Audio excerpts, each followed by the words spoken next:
All right, guys, Joe Saglimbeni here for his channel, Joe Saglimbeni.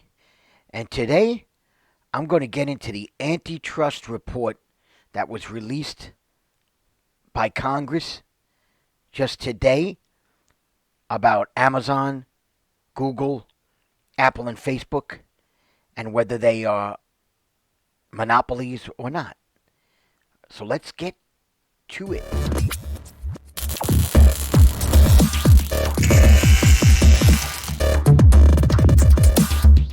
All right, guys, so today Congress released a report about the antitrust hearings back in July, and they finalized the report on four big tech companies: Amazon, Apple, Facebook, and Google's Alphabet.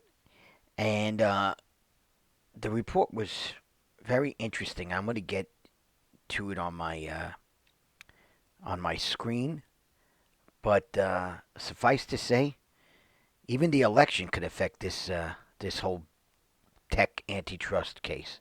All right, so let's get to my screen. Okay, guys, here on my screen, I'm going to talk about the big tech antitrust report that came out from Congress. So, if anybody remembers, back in July of this year, we had the CEOs for Apple, Amazon, Google, and Facebook had a hearing in front of members of Congress over monopoly, whether they're monopolies, how they how they're a monopoly, how they have monopoly power. So on that in those hearings, they I watched the hearings a little bit. They really went after them. The big four, and I got to tell you, now a report came out, and let's check out the New York Times and what it says here. So, House lawmakers condemn Big Tech's monopoly power and urge their breakups. So they want them to break up. In the report led by Democrats, notice Democrats, lawmakers said Apple, Amazon, Google, and Facebook needed to be checked and recommended they be restructured and that antitrust laws be reformed. And if you scroll down here, you'll see that the report is a 449-page report that was presented by the House Judiciary Committee, Democratic leadership. Lawmakers said the four companies had turned from scrappy startups into the kind of monopolies we last saw in the era of oil barons and railroad tycoons like Standard Oil and Rockefeller back in the day. The lawmakers said that the companies had abused their dominant positions, setting and often dictating prices and rules for commerce, search, advertising, social networking, and publishing. So the report continues. The report continues. This report is the most significant government effort to check the world's largest tech company since the government sued Microsoft for antitrust violations back in the 1990s. And at the end of the video, close to the end of the video, I'm gonna talk about Microsoft a little bit, and we'll get into that at the end of the video. It offers lawmakers a deeply researched roadmap for turning criticism of Silicon Valley influence into concrete action. So, guys, Congress, as well, the Democrats are going after the big four. And, they want them to break up, and they want them to change their business, and that's what they want to do. So, let's look at Vox here. Vox goes into the report.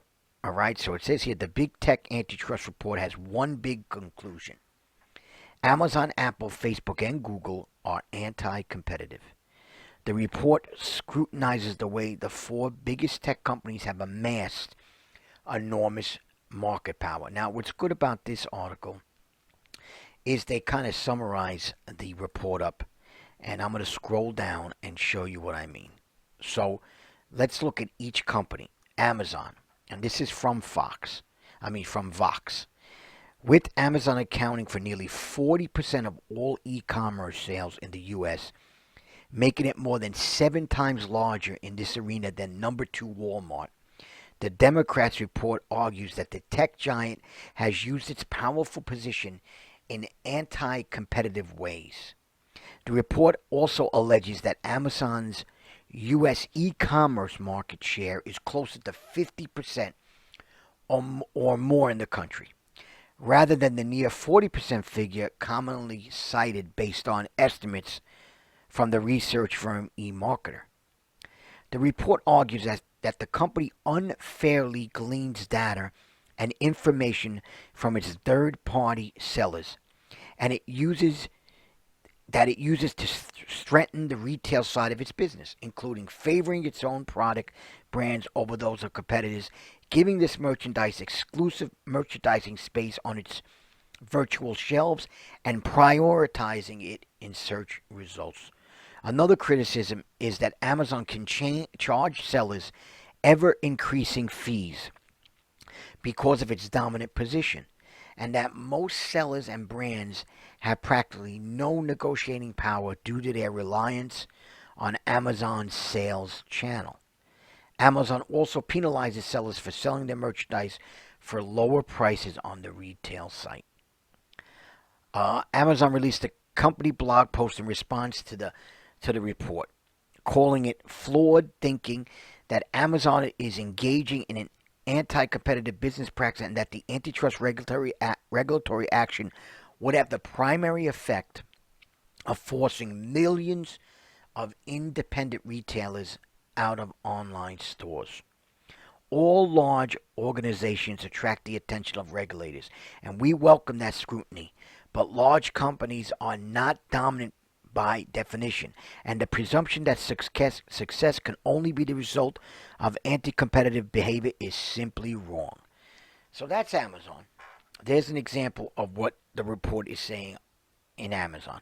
And after I complete all 4 summaries here, I'll give you a little opinion on what I think.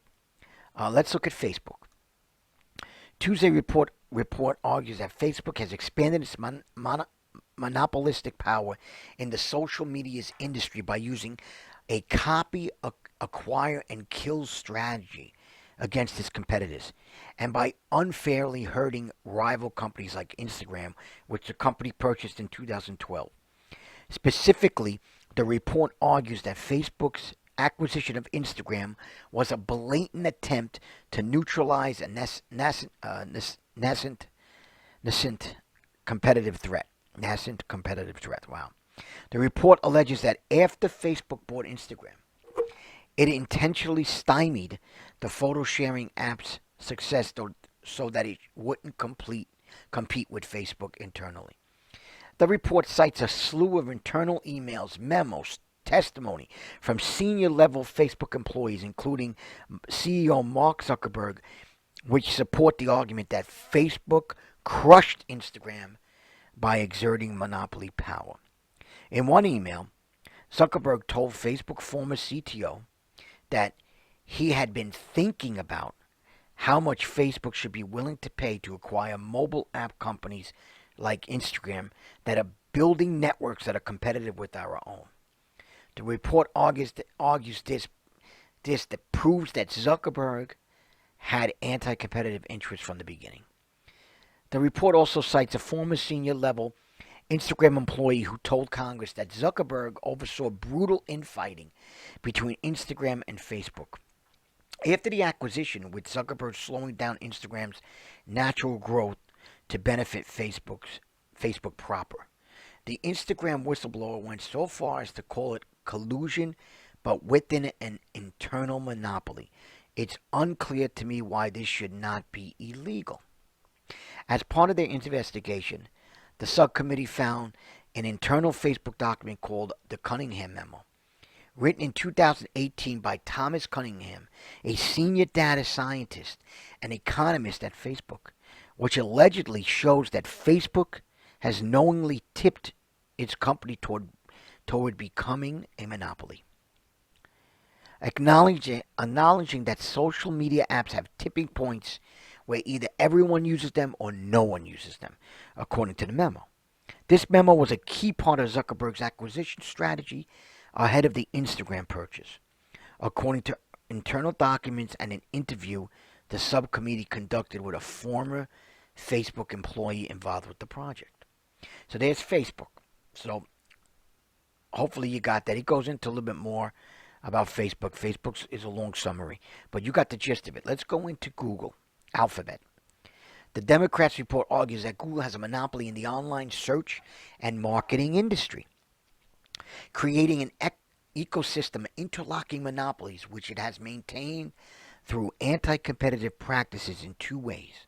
The first is by launching an aggressive campaign to undermine what the report calls vertical search providers, which are search engines for specific topics, such as Yelp for restaurants or Expedia for travel.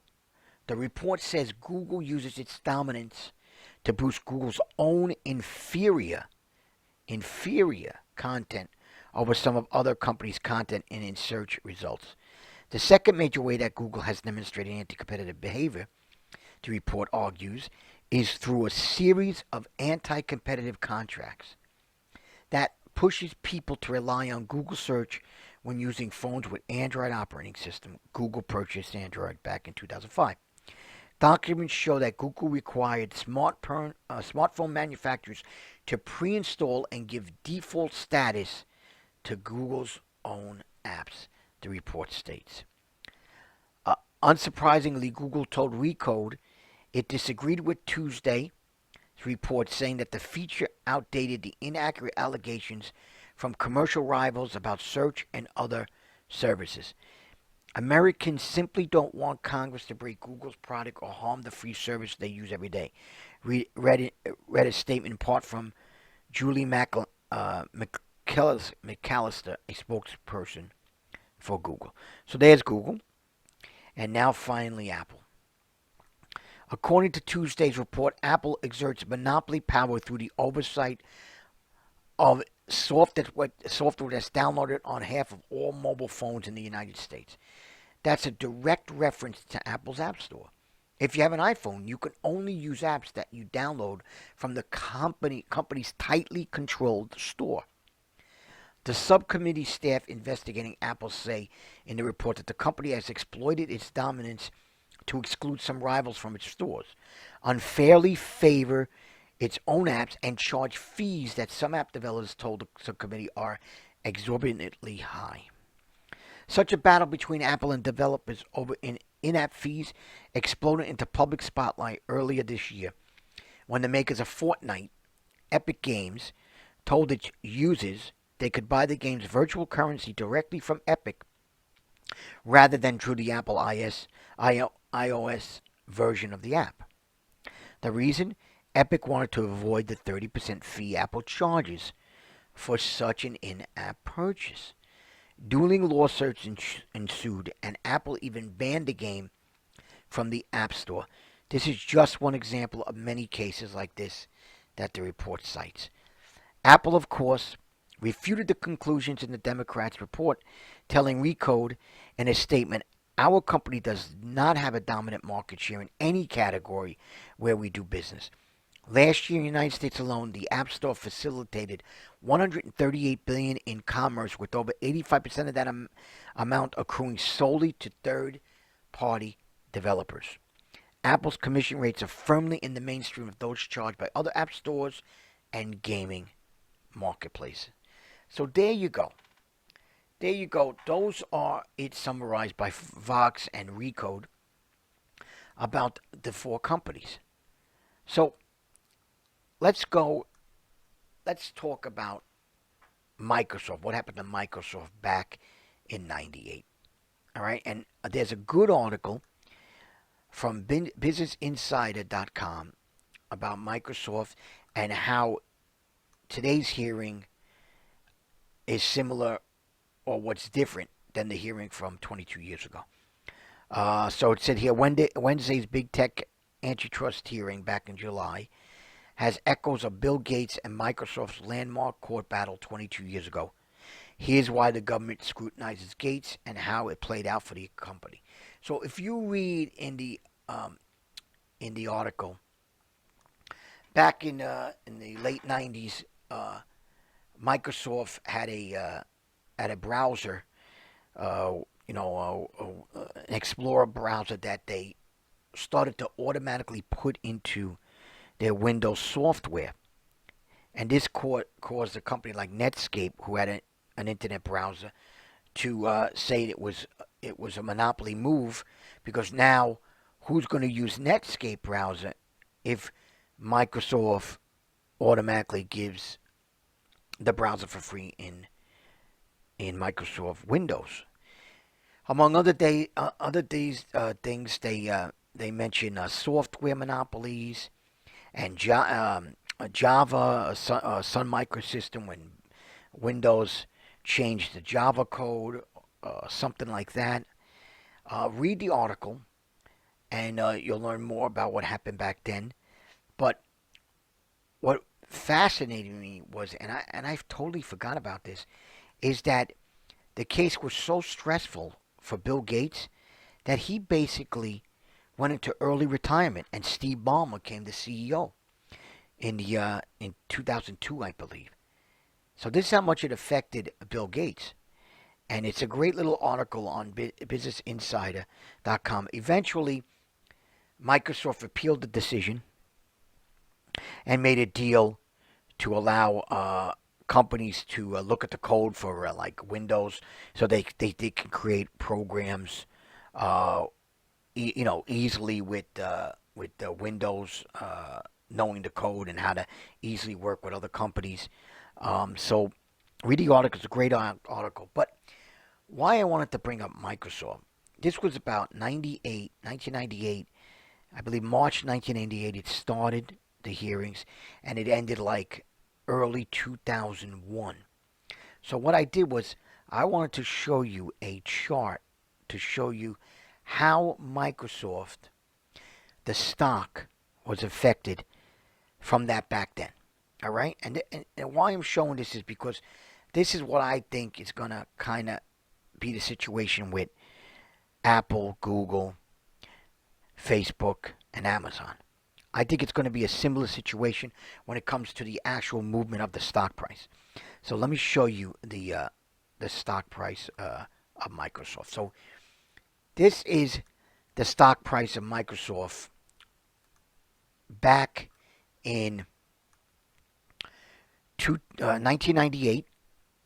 This is during the period of the hearings and actually the appeal and everything. And if you notice, in these small little window here, from 98 to 2001, right here, you notice the stock was still up. I mean, actually, it kind of rallied all the way up to the year 2000. And understand that I don't think it corrected because of the hearings or the antitrust case. I think it corrected because of the tech bust back in 2000. That correction is the tech bust. So why I show you this is that Microsoft was basically, the stock was hardly affected. And I think that's what's going to happen now with the four companies that are involved with this antitrust report. All right, so I'm going to get off the screen, and I'm going to continue the conversation on my camera and summarize it all up for you. All right, guys? All right, guys, so let me summarize it all up for you. Okay. Do I think these four are monopolies? So, the definition of a monopoly, or similar to monopolies from the old Gilded Age, the Rockefeller days, Standard Oil, or even AT&T, I would say they're not, if you're going to define it like that. They're not, because these companies, most of them are either free, like Facebook is free to use. Google, their stuff is free. Google Maps Google Search, Google Maps, Google Apps, Google Play. A lot of things are free. Gmail. Um, in the case of Amazon, I mean, they revolutionized for consumers. They revolutionized price for consumers. I mean, I can't even picture not buying from Amazon because you get such price competition that you get a great deal. They actually force the other companies to compete with them. Now, Amazon with the booksellers and some of their AWS, you know, I would have to look deeper into it, but Amazon is just a beast that you know just thinks about consumers. I mean, even Bezos says it all the time. He says they care about the customer, uh, customer satisfaction, customer service. Customer is their most important thing. And as for Apple, Apple I think is the one that would probably not be affected at all with this because the App Store and the iPhone, the 30% fee. I it's the App Store. It's their store. It's their apps. I mean, you can buy an Android phone. You can buy a clamshell phone. You can buy another phone. It's not like you have to buy an Apple iPhone. The whole Fortnite thing and everything like that. I, I think Apple's going to be fine. I actually think all of them are going to be fine. But I know they want to get. I think they really want to get. I think they really want Amazon. I don't know why, but I think they want Amazon. But I think they're going to be fine. I think the stocks are going to be great. These are companies that, similar to Microsoft, changed the world. And if you look at Microsoft now, you know you don't even remember the monopoly, the antitrust stuff back 22 years ago. And Microsoft is almost like is untouchable now. Like for antitrust reasons. And I just think that these are great companies. These are great American companies. I think if the Democrats win some elections this year during election day, they're going to bring it up, and you never know. But it's going to take 2, 3, 4 years for this stuff, and there's going to be settlements, just like Microsoft settled. There's going to be settlements. So hopefully it doesn't happen because I just think these companies are great and they're good investments. And actually, I'm long Amazon and Apple, and I've owned actually all four at certain times in my life, and they're just great investments. But again, I just want to make a disclaimer here while I'm saying that is that I am not a financial planner and I'm not a financial professional. I don't play one on YouTube. I'm not one in real life, so please do your due diligence and talk to a professional. And listen, with that, I want to end the video and say thanks, guys. Obviously, it was a little long, this video, but hopefully you'll enjoy it. Like it, comment, share, subscribe, and I'll see you guys later. So I'm going to say goodbye. Goodbye.